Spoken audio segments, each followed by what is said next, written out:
It's believed that the immune system protects us against cancer. Mm-hmm. Has your research indicated otherwise, Andreas?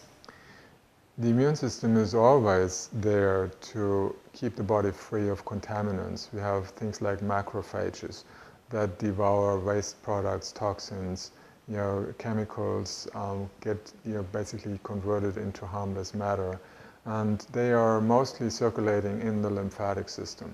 So the immune cells that are there to first of all make sure that the body is toxin free.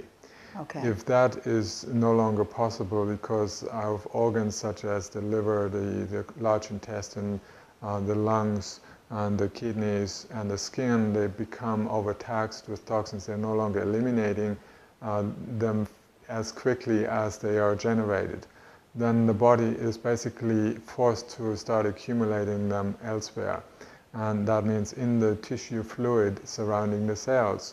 And the lymphatic system has little ducts, there are little capillaries that are draining away, it's like vacuum away, like a vacuum, sucking up all the harmful ingredients and metabolic waste products, and then converting them, detoxifying them in the lymphatic system using the immune system's arsenal of weapons.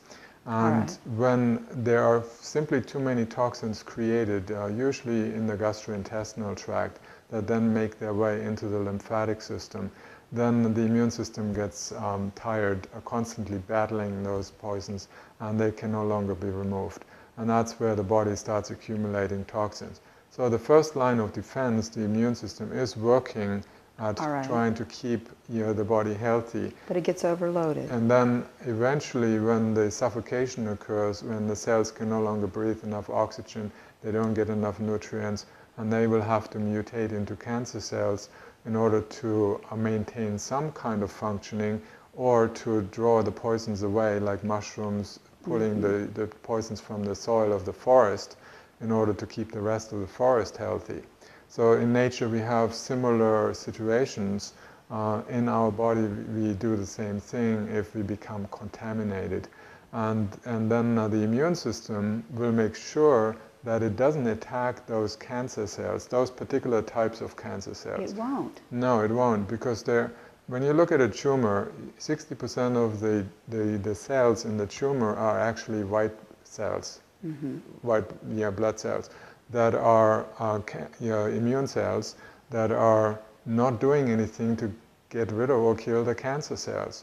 Typically, a healthy body will kill millions of cancer cells per day, because when you turn over 30 billion cells, you always have some of them that are cancerous cells. And the immune system immediately takes care of them. There are different ways to do that. Some cells, killer cells, they drill holes into the body of a cancer cell and it explodes, and then it's gone. So and then the debris is also removed. So there's no problem for the immune system doing that in a healthy person. But once you have suffocation building up in the body, it's a totally different ball game. The immune system will be informed by the cancer cell. There's a protein produced by the cancer cell that attaches itself to the surface of the cancer cell and says, "Don't touch me." And the immune cell is recognizing that and say, "Okay, I'm not going to touch you." So it leaves the cancer cells alone. So it's a wisdom. Yes, it's a particular protein that is getting to the surface of the cancer cell, and it says, "Don't touch me. Don't do anything to me. I'm on your side. I'm a helper cell. I'm a cancer cell that does a good job. If you kill me, then I won't be able to do that job, the dirty job, in cleaning up the environment." So the immune system is very, very clever. It's just in medicine, conventional medicine, we think that the body is stupid. That's true. We think it makes so many mistakes, 44,000 different mistakes. And there is no such thing as a mistake. Even a genetic mistake, that is something that is a compensation mechanism. It prevents a much more serious disaster that otherwise would happen.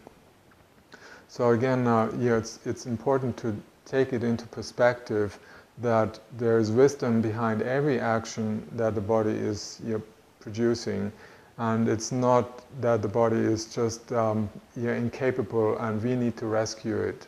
The healing always has to take place in the body, by the body. We cannot do that for the body. We can set the preconditions for the body to heal, and that is our job, and that is the responsibility of every person. And sometimes we need a little help, someone telling us, what to do. But in real effect, the body has to do the job of healing itself. There's no other way. That's very interesting, though, that you say that the immune system backs off. Yes. At a certain point when it can't cleanse the body any longer. Yes, when it is, you're basically passing on the responsibility of doing the dirty job that the lymphatic system and immune system is no longer capable of, then the body will have to take recourse to cancer cells.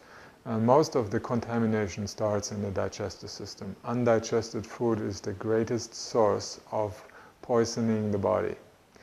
Bacteria that decompose the undigested food produce amines, nitrosamines, cadaverins, putrescines, poisons that are so poisonous if you smell it outside, there's fermenting, rotting food, or an animal that is run over and a couple of days later you pass by and you smell that stench.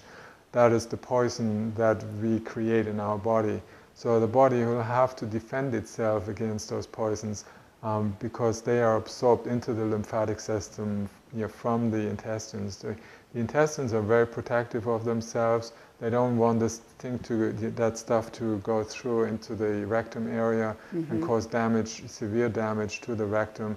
It wants to make sure that the worst poisons are absorbed into the lymphatic system where the poisons can be neutralized in some way or another. If they are initially dealt with by the immune system, or if the immune system is not capable of breaking them down, then they're surrounded by fat cells, or they're absorbed by fat cells, and that requires an increase of fat growth in the body, or they are absorbed or surrounded by fluids that are then increasing the fluid content in the body, which we call swelling or weight gain. And so the weight gain begins in the gastrointestinal tract, mostly in the belly button area, where there is a lymph center that is called cisterna chyli. And that is the largest lymph vessel system you have in the body. And that begins to become edemic as it tries to deal with the poisons. And that's what you call, oh, I'm getting a tummy, I'm starting to get fat. And then it starts spreading to other parts of the body until the whole body is basically accumulating fat cells and fluids, water, lymph fluid, which just shows how contaminated the body is. Thank you for that information.